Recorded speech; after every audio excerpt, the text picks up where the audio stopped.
सुनने के लिए कभी बेहतर है। क्या सुनेंगे बताएं। आप जो आगे के प्लेटफॉर्म कैसे करते हैं, आगे क्या होगा?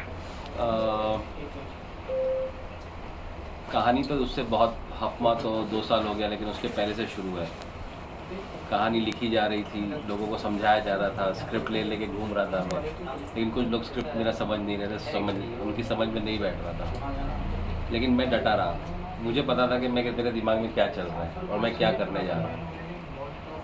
आखिर में फिर मैंने कहा कि मैं ही करूँगा, दूसरा कोई आए ना आए मेरे साथ में, मैं करूँगा इसको। और इसको मैंने स्टार्ट किया। स्टार्ट तो मैंने बहुत छोटे लेवल पे किया, $10 से। लोगों ने $10 से ही ज्वाइनिंग की, चाहे वो निहाल ही क्यों ना हो। $10 का मतलब उस वक्त 800 रुपये था, है ना। आज जो ज्वाइनिंग आप लोग करते हो, लाख की, 2 लाख की, 5 लाख, पता नहीं कहाँ कितने, लेकिन मेरी शुरुआत जो है $10 से। तो कोई बहुत बड़े से हमने स्टार्ट नहीं किया। सपने बड़े हैं, आगे जाना बहुत है। अब आप देखोगे हर महीना या 2 महीने में हम अपने आप को अपग्रेड कर रहे हैं। हमारा जो सिर्फ सॉफ्टवेयर है, एक तो एमवे वाला खड़ा हुआ है, और बाकी जो भी इंटरनेशनल लेवल पे अगर आप सॉफ्टवेयर देखोगे, ऐसा सॉफ्टवेयर शायद ही किसी के पास है एप्लीकेशन। मतलब आईटी वाले खुद हैरान हो जाते हैं कि यार इतना तुमने कैसे, मतलब मैं बनाया नहीं, मेरा दिमाग है, मैंने अपना दिमाग दूसरे को दिया, मुझे ऐसा चाहिए आईटी, और वो डेवलपमेंट उन्होंने करके मुझे दिया है। पेमेंट गेटवे का मतलब होता है एक बैंक आपको खरीदना। पेमेंट गेटवे किसका होता है? बैंक का ही होता है। वो हमने लिया है, इसका मतलब हम अभी एक बैंक की तरह ही हैं, है ना। सिर्फ बैंक में 3 एक्टिविटी जो कर सकते हैं वो हम नहीं कर सकते इतना। तो ये डेवलपमेंट में पैसे भी लगते हैं, तो पैसे हमने डाले, लेकिन जहाँ ज़रूरत थी वहाँ डालें, बेफिजूल खर्च नहीं किए कहीं पर।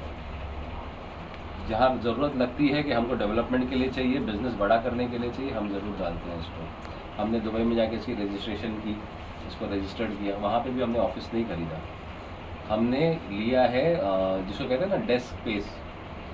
ऑफिस में जाएंगे आप, जैसे आप रेस्टोरेंट जाते हो तो एक जगह फिक्स नहीं होती है, जहाँ जगह मिली आप बैठ जाओ। तो ऐसे एक ऑफिस होता है, जहाँ जगह मिलेगी आप जाके बैठ जाओ, वहाँ वाईफाई मिलेगा, आप अपना लैपटॉप ले जाके तो काम कर सकते हो जब वो दुकान खुलने का टाइम होता है, ऑफिस उस तरीके से।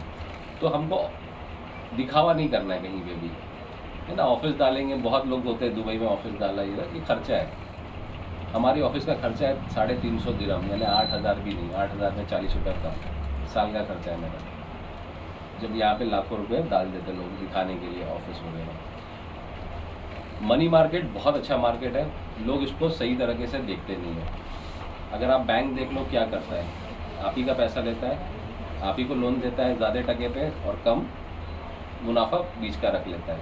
LIC ये क्या करती है, आपसे पैसा लेती है, फिर क्या करती है, लोन की शक्ल में देती है, और वो डिविडेंड को जब कमाती है उसमें से कुछ हिस्सा, कोई बीमार कितने लोग पड़ते हैं, कम ही है ना, रेशियो कम है, उसमें देने में उनको नुकसान नहीं।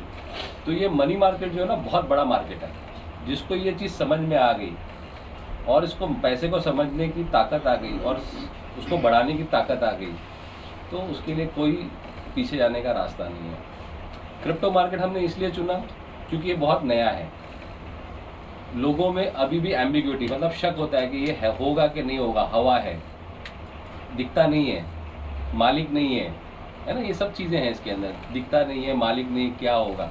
लेकिन टेक्नोलॉजी है, और टेक्नोलॉजी के साथ हमको बढ़ना है। अगर नहीं बढ़ोगे तो पीछे रह जाओगे। टेक्नोलॉजी को एक्सेप्ट करना होगा, और वक्त के साथ कर लिया आपने तो आप बढ़ोगे, और वक्त से पहले आपने इसको समझ लिया तो पैसे कमाओगे। फॉर एग्जाम्पल अजीम प्रेम जी 1980 में वो समझ गए कि तेल से ज़्यादा पैसा मेरे को मिलेगा IT इंडस्ट्री में। अजीम प्रेम जी ने अपना बाप दादा का बिजनेस तेल का था, वो ख़त्म करके उन्होंने क्या किया, विप्रो स्टार्ट किया। आज विप्रो क्या है हम सब जानते हैं। नारायण मूर्ति ने 10,000 लेके क्या किया, IT कंपनी डाली, है ना। वक्त के साथ उन्होंने अपने आप को बदला, और आज देखो हम सब जानते हैं उनको। तो उसी तरह वक्त से पहले वो जान गए थे कि IT इंडस्ट्री ये है। जब वक्त के साथ जानोगे तो हल्का फुल्का काम वाम करके पैसे कमा लोगे, लेकिन उससे पहले जान जाओगे तो बहुत बड़ा फॉर्चून बनाओगे हो, जो अपने बच्चों तक के मतलब कोई करने की कुछ ज़रूरत नहीं पड़ेगी, इस तरह की हो सकती है। तो क्रिप्टो इंडस्ट्री को हमने 2017 से स्टार्ट किया स्टडी करना। हम 2 चेहरे नज़र आते हैं, एक चेहरा जो नज़र नहीं आता इसके अंदर, और वो बहुत बड़ा इम्पोर्टेंट चेहरा है ना। मिजान भाई लोग जानते हैं क्योंकि हम अफमा से पहले से है। तो वो चेहरा जो है ना, इसके अंदर जितने प्रोजेक्ट्स होते हैं जो आने वाले वक्त में हमको बहुत अच्छा पैसा देंगे, वो प्रोजेक्ट ढूंढ के दे दिया, जो बहुत इंपॉर्टेंट काम है वो करता है। मैं तो ट्रेड करता हूँ, है ना, मैं ट्रेड करके मैं डिविडेंड देता हूँ, ये भाई है जो एडमिन समाज से, लेकिन वो वाला जो हिस्सा है वो तीसरा हमारा वो दिखाई नहीं देता।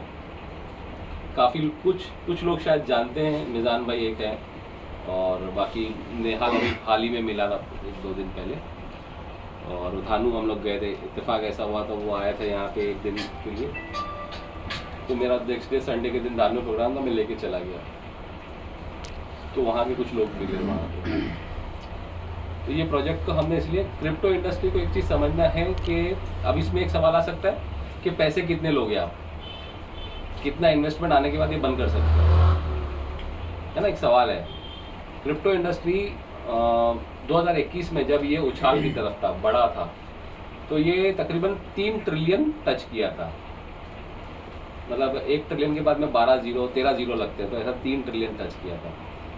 एक और अच्छे एग्जांपल, चांदी कब से है दुनिया में, चांदी सोना कब से है, मतलब जब से इंसानियत बसी है, जब से दुनिया बनी है मेरे ख्याल से तब से ही चांदी सोना। उसका अगर आप मार्केट साइज देखोगे ना, तकरीबन 3.25 ट्रिलियन है, और क्रिप्टो मार्केट जो है 2 साल पहले 11 साल पुराना था, और वो टच कर गया 3 ट्रिलियन।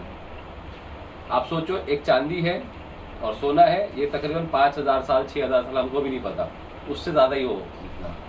और एक है जो 11 साल का बच्चा है, वो ऑलमोस्ट चांदी के मार्केट को टच कर गया। अब दूसरी अच्छी बात इसमें, उस वक्त सिर्फ दुनिया की 1%